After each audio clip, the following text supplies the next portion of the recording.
Hello বন্ধুরা, আজকে আমার আরও একটি নতুন রেসিপি লাউ পাতায় চিংড়ি ভাপা। তো লাউ পাতায় চিংড়ি ভাপাটা কী করে তৈরি করব তোমরা একবার দেখে নাও। দেখো, প্রথমে আমি লাউ পাতাগুলো একটু জল গরম করে, হালকা জল গরম করেছি, তার মধ্যে পাতাগুলো আমি ভালো করে একটু ধুয়ে নিচ্ছি। আমি 6 পিস পাতা নিয়েছিলাম, তো আমি দুবার জল গরম করে ধুয়ে নিয়েছি। দেখো, থালের মধ্যে একটু গরম জল দিয়ে ভালো করে ধুয়ে নিচ্ছি, কারণ লাউ পাতাগুলো একটু গরম জলে ধুয়ে নিলে পাতাগুলো একটু নরম হয়ে যাবে, সফট হয়ে যাবে, আর মাছগুলো দিয়ে আমার তৈরি করতে সুবিধা হবে।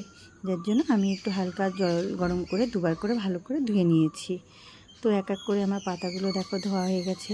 এবার কি মশলা করব সেটা একটু দেখে নাও। আমি একটা মিক্সিং বোল নিয়ে তার মধ্যে আমি 1.5 চামচ সাদা সর্ষে, 1.5 চামচ তোমার কালো সর্ষে, আর আমি 4-5টা লঙ্কা আর নারকেল দিয়ে পেস্টটা তৈরি করে নেব।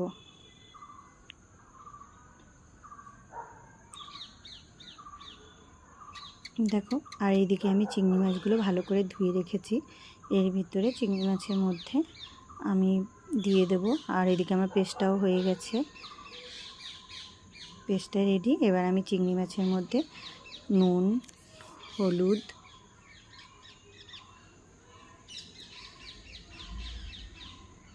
গুঁড়ো দিলাম 1 চামচ, লবণটা দেবো স্বাদ অনুযায়ী। তোমরা যে যেরকম খাবে তোমাদের স্বাদ অনুযায়ী তোমরা লবণটা দিয়ে নেবে। তার মধ্যে আমি যে মশলাটা করলাম সেই মশলাটা অ্যাড করে দেব।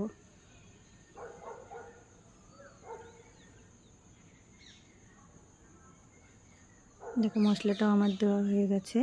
এর ভিতরে দিয়ে দেবো কাঁচা সর্ষের তেল। রান্নাটা হবে পুরো সর্ষের তেলেই রান্নাটা হবে।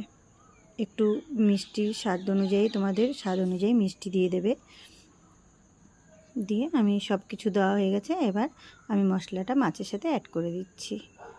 দেখো, ভালো করে আমি মাখিয়ে নিলাম। আমার মাখানোটা রেডি হয়ে গেছে। এবার এই মাছগুলো আমি লাউ পাতায় সুন্দর করে দিয়ে দেব।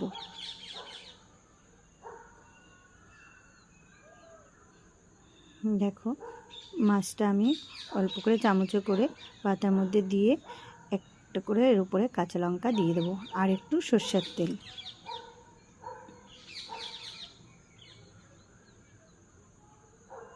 তো তোমরাও, আমি যেভাবে তৈরি করছি তোমরাও এভাবেই তৈরি করবে। দেখো, আমার মাছটা দেওয়া হয়ে গেছে। এর উপরে আমি একটা কাঁচা লঙ্কা দিয়ে দিলাম আর উপরে একটু সর্ষের তেল ছড়িয়ে